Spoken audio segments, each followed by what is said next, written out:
We've got a bit of a fitment issue, so I'm just going to lower the bonnet down and have a look. Put a piece of tape on the filter. When I close the bonnet, we'll see where it hits. Yeah, that's a large contact patch. You can see it's pushing really hard in this area here, here too, and here. It is a 2-layer bonnet, so if I was to cut sort of that out of it, it would probably clear. Close it up again. Yeah, look at that. Not touching at all. It's touching this. So as long as we take that off there, it should clear. I'm not sure if this problem is due to the bonnet being an aftermarket unit, but onwards we go. The OEM bonnet is 18 kilos and the carbon fiber ones are about 8 kilos. So in the quest for speed, there's no way the OEM bonnet is going back on. I was thinking of buying a Dremel or some other rotary tool, but while this tool lacks power, it does work, and I figure the money spent on a new rotary tool would be better spent on more mods for the car. That's it. It should be out. There's foam in there. I'm not sure if you'd call this the incorrect tool or just an unconventional tool. Let it snow, let it snow, let it snow. Just going to do this experiment again. I've got my tape set out there. See where it sticks. Oh yeah, it still hits. We can see a bit of dust here from where the bonnet's touched, and you can see that it is pressing on the hood here, but it's actually not pressing on that hard. I was able to pull it off relatively easily. The only way around that is to, well, you could lower the engine or you could cut a hole in the hood. I'm not willing to do either of those things, so this is what it is. I could put spacers on the back. I tried that before and it didn't work, but we'll give it a go. I've got these big 3mm washers. I'm not sure where they came from, but they fit in there pretty perfectly. If this actually fixes it, I'll cut these down to be smaller, but yeah, give that a go. Now you might be asking yourself, why didn't you try the spacers before? There was no way that the spacers were going to create enough clearance that I didn't have to cut this. We're talking about millimeters now. We were talking about centimeters before. Like, you can see how much I cut out of there and it's still touching. So yeah, I think we're still touching. Yep, same deal. Did it help at all? Not really, no. I'm gonna say that's a no. Didn't help. So often it's the things that they don't tell you that are the most important. Like, this is for a beams, it should fit, this is a beams. Nowhere does it say not for Altezza. This engine only came in this car. So one would presume that if the backing plate and this filter set is for beams, then you would assume it fits this car. No, you cannot assume anything. I could put a bonnet scoop on, but I don't really want to.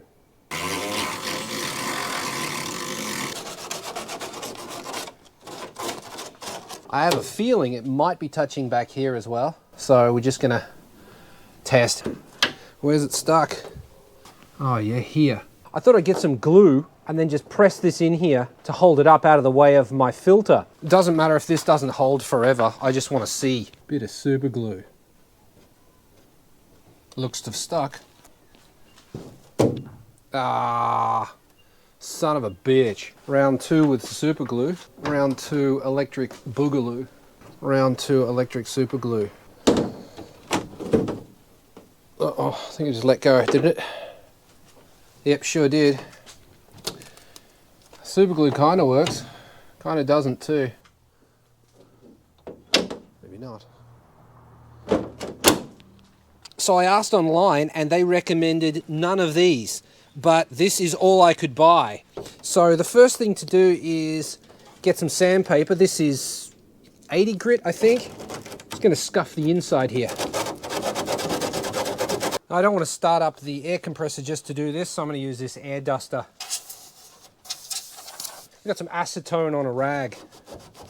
One of the problems is dry time on the outside of the packaging. Sets in 5 minutes, hard in 1 hour. I'll probably leave it for 6 before I'll move the bonnet. But you have to keep it pressed. I can't stand here for an hour and hold it.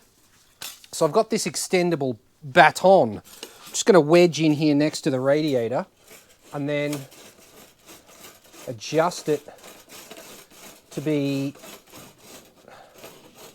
pushing on the right location. I'm going to try, I think this one. This wasn't that expensive, and it does say carbon fiber reinforced plastic on the back there. So I kind of hope this will work. I don't want to deal with any of those. Let's just hope. Same sort of thing. That looks about the same to me. Through my research, people said don't mix it. They said fold it. Someone watching YouTube right now is going, no, you're doing it wrong. But, oh well, whatever.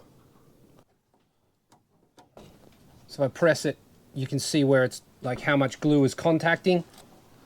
All right, so we're going to there. Just pull on this. Now we play the waiting game. Now the CA glue that I tried before was okay like this. It wasn't until I started trying to close the bonnet that I actually had a problem.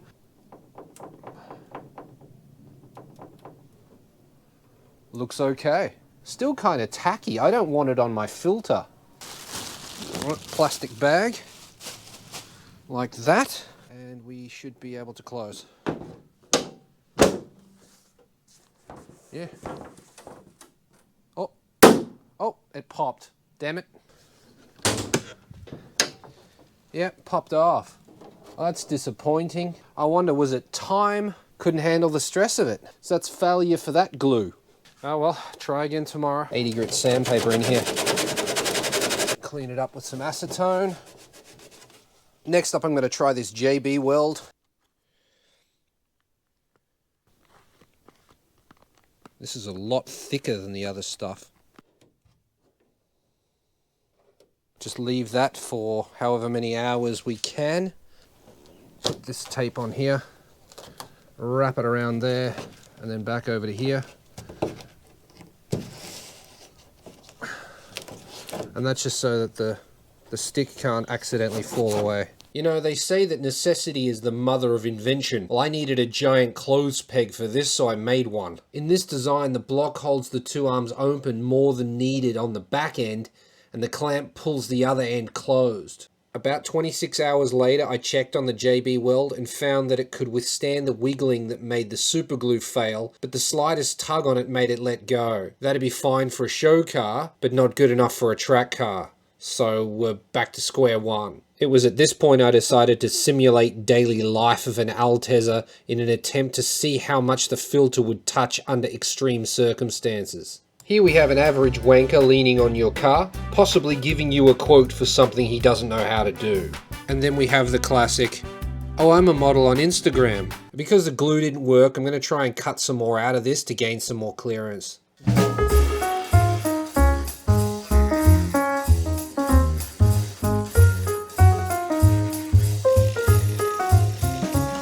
Just going to scuff the inside here. Now, if you'll allow me, I'd like to take you back to some previous footage because I want to show you something you might not have noticed. There's actually a crack there that goes the whole way through, and it was there when I bought the bonnet. I need to fix that, so it's time to give you a crash course in fiberglassing. First off, I need to taper the fiberglass down to the crack. So it'll be paper thin at the crack and gradually get thicker as you move away from the crack. You also need to scuff the area with 80 grit sandpaper and remove any paint that's around because it might prevent the fiberglass from sticking. Dust off the area and then clean it with acetone. If you have a bunch of old resin and hardener and you don't know if it's any good, then I recommend doing a test, just like 10 mils or something, or 6 mil, just so that you can find out whether it'll actually set, because if it doesn't set, then you'll be in trouble later on. Just that much to test that it goes off. Now we know that that's okay and we can actually use it on our piece. You're going to need some resin. You're going to need some hardener. You will need something to get this out of here in small doses. So I recommend one of these bad boys. Best off if you have a scale, because this is a percentage game and you can always measure things with weight. On the back of this, it will tell you how much hardener to put in with the resin. Here it says in summer you want 0.5%. In winter, you want up to 2%. So anywhere between 0.5 and 2%, it should go hard. If you go a little bit over, it's going to set really fast. If you go a little bit under, it'll just take longer to set. I always aim for 2% because I'm impatient. In summer, if it's really hot, I'll maybe go for 1%. This is a chemical reaction. It's not drying, if you know what I mean. It's heat. You can use a hairdryer or something like that, and it will speed things up a little bit. Be aware that your scale may turn off from inactivity. That actually happened to me last night for the first time on this new scale that I'm using. You want to zero your scale with whatever you're going to mix in on it so that you know how much resin you have. Okay? It's highly recommended that you use a mask with this and eye protection and gloves. Preparation is key. So make sure you have all your matting cut into small, manageable pieces to make your life easier later. You do not want to be cutting up matting once you've already got your resin poured, because realistically your fingers are going to be sticky. It's going to stick to this stuff. You're going to get it everywhere. You're going to have a bad time. So cut it all before you start. Now we're going to put in as close to 30 grams as we can, as we care to. Look at that, 33.2. We need 2% of 33.2. So as long as we're between 0.166 and 0.666, it will go off. So pick that up, put that down, press T, and that'll set it to 0. We're going up in weight somehow. Somehow it's getting heavier. Is shit landing on this or what? Yeah, every time I put this thing down, it's getting heavier. That's not a good sign. What the f***? How is it getting heavier? Here we go. 0.4. So we can go a little bit more than that. 0.5, 0.6, 0.5. Put in a couple more drops maybe. 0.5. I kind of want it to tip over to 0.6. Okay, that'll do. Whoa, we're at 0.9 all of a sudden. Okay, well that was a big jump. Science. Yeah, that's probably going to go hard really quickly. This might even be a fail. I've got a little mixing stick. You want to mix this really well.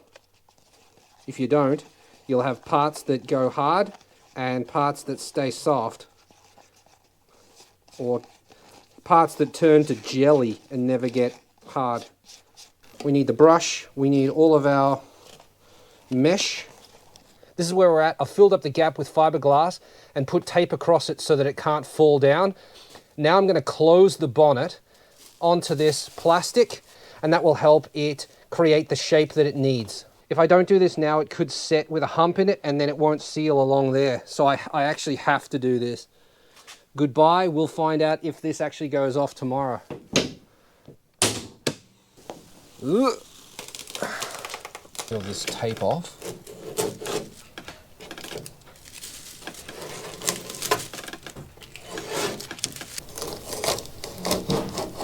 Sand it flat. Now I've got it flat, but it's a bit thin. So I'm going to squash that area in, dust it off, clean it up with some acetone, and go again. Time to take this tape off. Sticks better than some of that epoxy. Look at this. Doesn't want to come off. Oh, it's definitely strong enough. It's actually pretty good like that. I would like to put some more on, especially here, but I don't think it's actually necessary.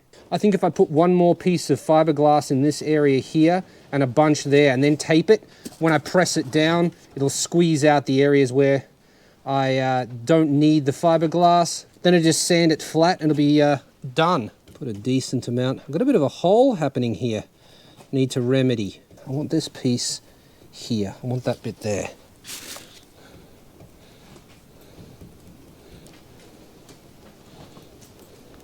Make sure you really get the pieces wet. I get itchy just looking at this stuff. Put some tape on here to hold it in place and smooth it out a little bit. All right, here we go. I just stuffed some plastic bag in there to protect the outer skin because I don't want to get paint on that. Got some 400 here.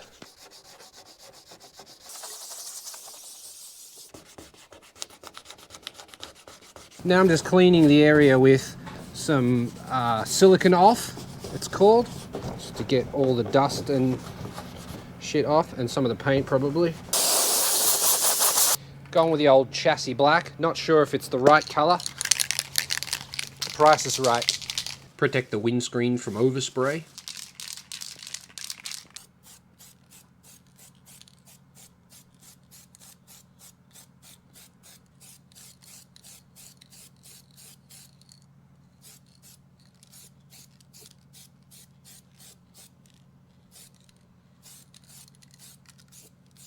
I reckon that'll do.